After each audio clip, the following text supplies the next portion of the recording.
حياكم الله. اليوم راح نسولف عن المشاركة التاريخية للعرب في مونديال كندا أمريكا والمكسيك. العرب راح يشاركون ب8 منتخبات لأول مرة في تاريخ المنتخبات العربية.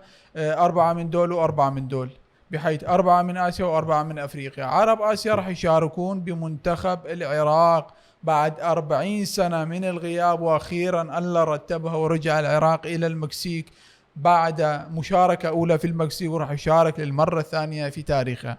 بالإضافة إلى المنتخب السعودي اللي راح يشارك في مونديال أمريكا للمرة السابعة، أي بمعنى سابع مرة يشارك في المونديال بقيادة جيل تاريخي أو جيل جيد من الأجيال التاريخية اللي مرت على كرة القدم السعودية بعد نفس هذا الجيل اللي تغلب على الأرجنتين في المونديال السابق. وقطر أيضا راح تشارك في المونديال المرة الثانية في تاريخها، وأول مرة تتأهل عن طريق التصفيات بعد ما كانت بلد مستضيف في 2022. بالإضافة إلى المنتخب الأردني نشام الأردن القادمين إلى المونديال لأول مرة في تاريخهم بعد تصفيات رائعة وبطولة آسيا رائعة وصلوا فيها إلى المباراة النهائية مع تقريبا أفضل جيل في تاريخ المنتخب الأردني. أما عرب أفريقيا راح يشاركون أيضا ب4 منتخبات، وهم المنتخب المغربي الذي يشارك للمرة السابعة في تاريخه، بالإضافة إلى المنتخب التونسي الذي أيضا يشارك للمرة السابعة، والمنتخب الجزائري للمرة الخامسة، ومنتخب الفراعنة المصري للمرة الرابعة في تاريخه. هسه راح نجي إلى حظوظ المنتخبات العربية في المجموعات التي وقعوا فيها، أو يمكن لأي منتخب أن يتأهل إلى الدور الثاني، أو المنتخبات اللي ممكن ما عندها فرصة أن تتأهل إلى الأدوار المتقدمة والأدوار الثانية والثالثة. وهسه راح نجي إلى حظوظ المنتخبات العربية كتوقعات قياسا إلى المجموعات اللي وقعوا فيها أو اللي هم موجودين فيها. هذه مو تمنياتنا ولا هي تمنيات الجمهور العربي المتابع للمنتخبات الثمانية المشاركة في المونديال، لكن هو بمثابة واقع حال قياسا على ظروف وإمكانيات وجودة كل فريق، بالإضافة إلى قوة المجموعات اللي هم موجودين بها. عندنا المجموعة الأولى ما بها فريق عربي، بينما في المجموعة الثانية عندنا المنتخب القطري إلى جانب سويسرا والبوسنة والهرسك، والمنتخب المستضيف للمجموعة وهو منتخب كندا. قطر كان عندها جيل تاريخي هو الأفضل في تاريخ قطر بلا نقاش. فاز مرتين متتاليتين ببطولة آسيا أو بلقب آسيا. أيضا شارك في بطولة كأس العالم على أرضها وبين جماهيرها، لكن للأسف كانت مشاركة مخيبة للآمال. هذه المرة يبدو أن المنتخب كلاعبين أكثر خبرة، ممكن يكونوا جاهزين أكثر، تعودوا على الضغط. حاليا هم بعيدين عن ضغط التنظيم والجماهير القطرية والعربية اللي كانت تنتظر من بطل آسيا أن يظهر بموقف البطل أو بمظهر البطل، لكن هذا ما حصل. هم واقعين في مجموعة صعبة.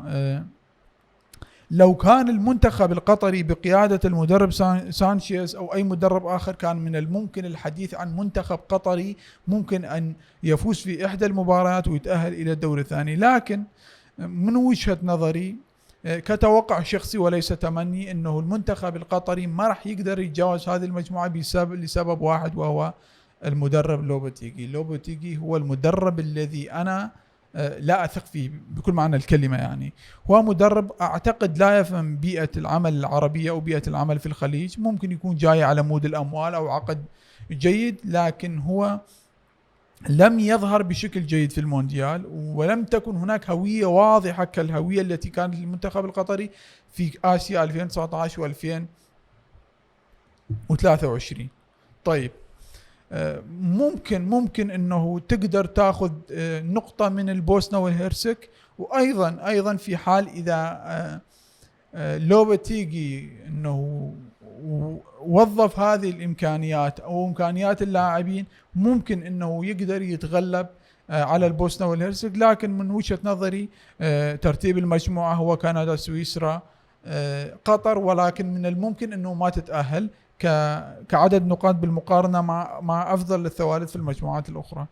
إذا نجي إلى المجموعة الثالثة، هي مجموعة المنتخب المغربي أسود الأطلس والحسان الأسود في مونديال 2022 في قطر، اللي وصل إلى نصف النهائي مع جيل تاريخي بقيادة الرقراقي. وحاليا الرقراقي غير موجود، لكن أغلبية اللاعبين كانوا موجودين بخبرة أكثر في سواء مع المنتخب في بطولة أفريقيا أو في التصفيات، أو هؤلاء اللاعبين أيضا تعلموا خبرة كافية من الأندية التي يلعبون فيها، مثل حكيمي في باريس سان جيرمان الفائز بلقبي في دوري الأبطال متتاليين، إبراهيم دياز المتطور كأداء مع ريال مدريد، عندك أوناحي، عندك مرابط.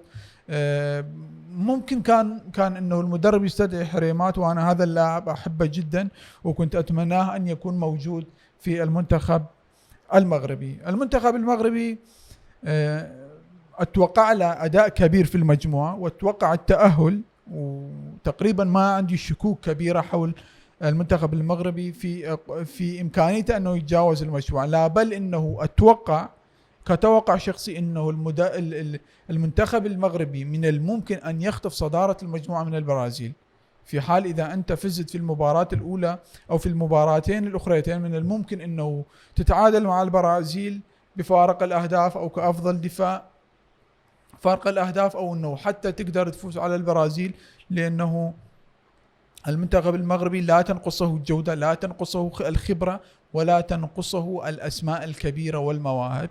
فلذلك أتوقع أنه المنتخب المغربي راح يتأهل عن المجموعة كأول أو كثاني، وراح يتأهل إلى دور 32، ومن الممكن إلى دور 16 أو دور 8، لكن في أبعد الأحوال ما أتوقع أنه المنتخب المغربي يتجاوز دور 8، وأتمنى أنه يوصل مرة أخرى إلى نصف النهائي وربما إلى النهائي.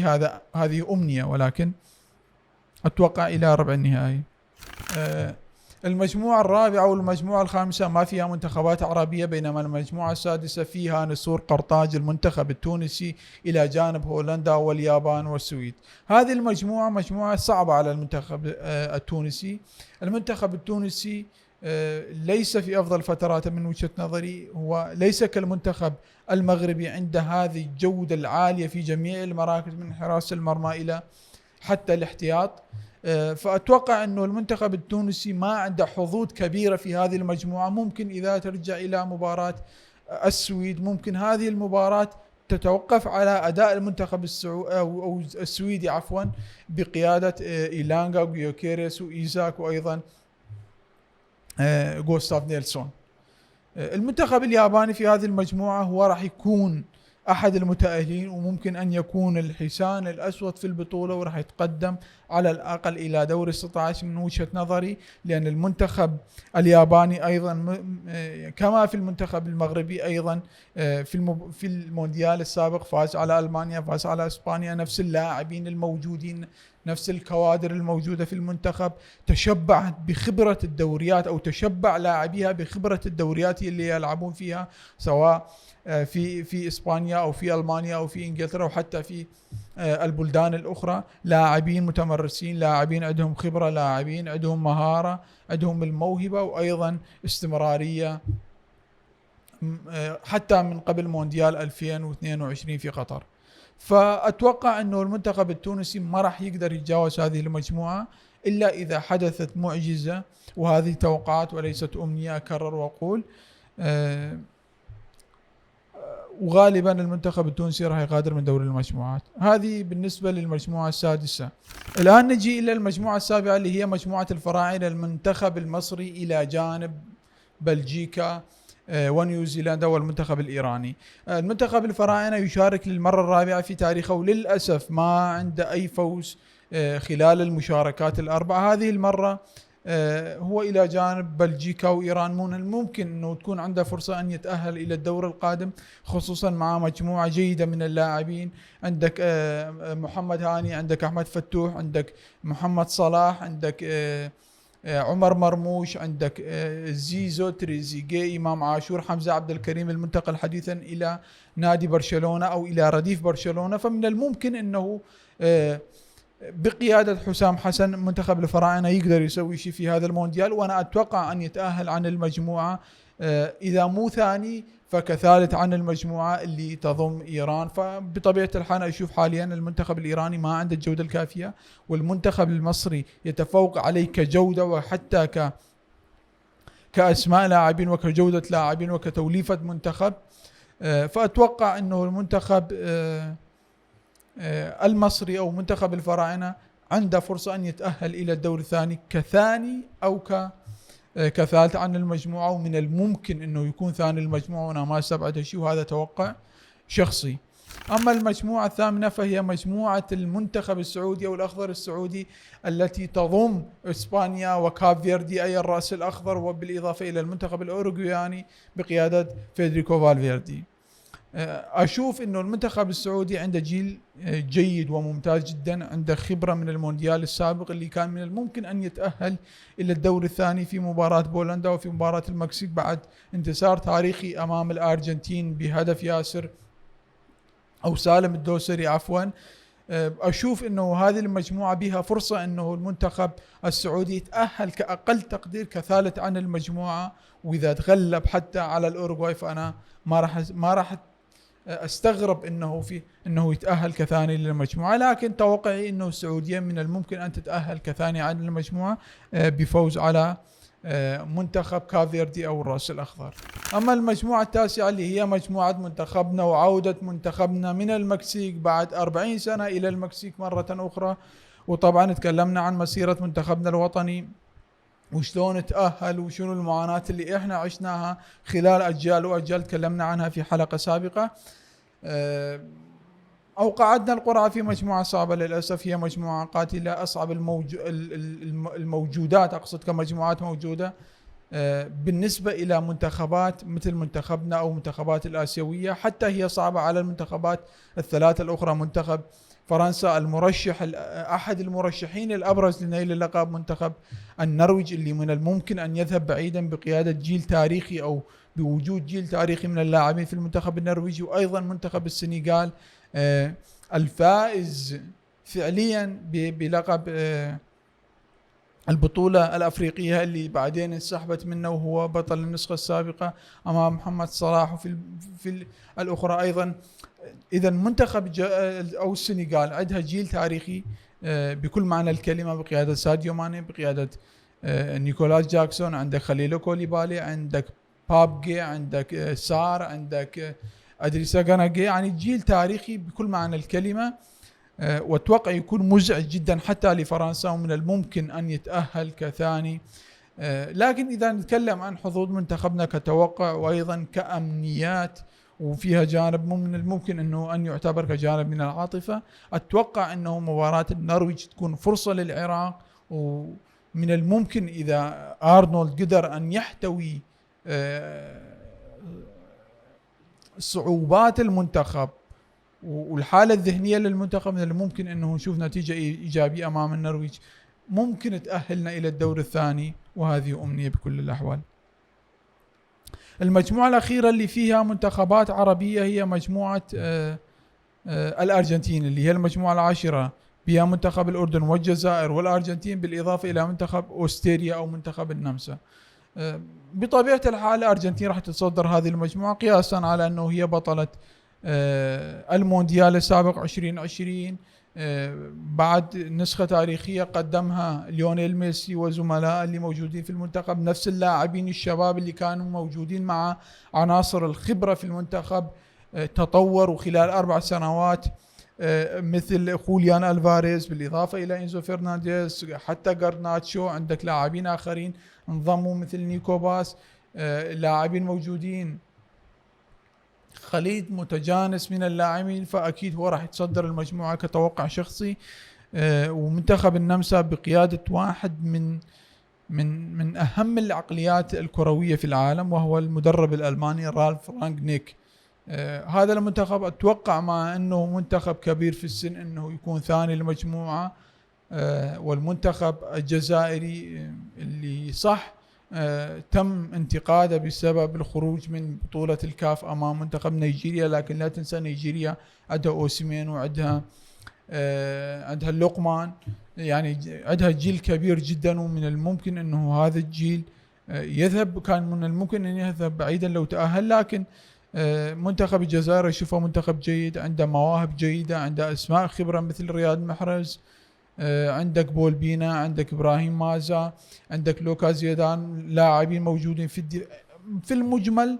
أشوف أنه عمق التشكيلة في المنتخب الجزائري الجيد وراح يتأهل كثالث عن هذه المجموعة، أو كثاني من الممكن أنه يقدر يخطف المركز الثاني من النمسا. أما المنتخب الأردني أو نشامة الأردن اللي تتأهل للمرة الأولى في تاريخها بعد 3-4 سنوات من مسيرة المنتخب الأردني، سواء مع حسين عموتة أو مع جمال السلامي، اللي قدموا بطولة آسيا رائعة جدا، وصلوا إلى المباراة النهائية بقيادة يزن النعمات وموسى التعمري ومعهم علي علوان والفاخوري، يعني هذه الأسماء الجيدة اللي شكلت منتخب قوي والصلب والشرس، ومنتخب جائع أنه يقدم أي شيء ممكن في سبيل أنه هذا المنتخب يبقى متماسك ويحافظ على رتمه في التصاعدي. لكن للأسف إصابة يزن النعمات من وجهة نظري راح تقلل من جودة أو من حظوظ المنتخب الأردني، اللي من وجهة نظري وكتوقع شخصي راح يكون في المركز الرابع خلف الأرجنتين والنمسا والجزائر. هذا كتوقع أولي عن مجمل المجموعات المتواجد فيها منتخبات عربية وحظوظ الأولية لهذه المنتخبات. لكن خلال بطولة كأس العالم راح نتكلم مجموعة ونتكلم عن الأسماء الموجودة في كل منتخب وشنو الحظوظ الدقيقة لحظوظ أو لإمكانيات المنتخبات العربية قياسا إلى المجموعات اللي هم متواجدين فيها. في ختام الحلقة أتمنى أنه أكون قدرت أقدم مادة تليق بكم، أنه أغطي النقاط الأساسية لكل منتخب عربي متواجد في المونديال. أتمنى التوفيق لجميع المنتخبات العربية، وأتوقع مونديال جيد كما هو تاريخي كعدد مشاركة، أن يكون تاريخي من حيث عدد المنتخبات المتأهلة إلى الدور الثاني. حياكم الله.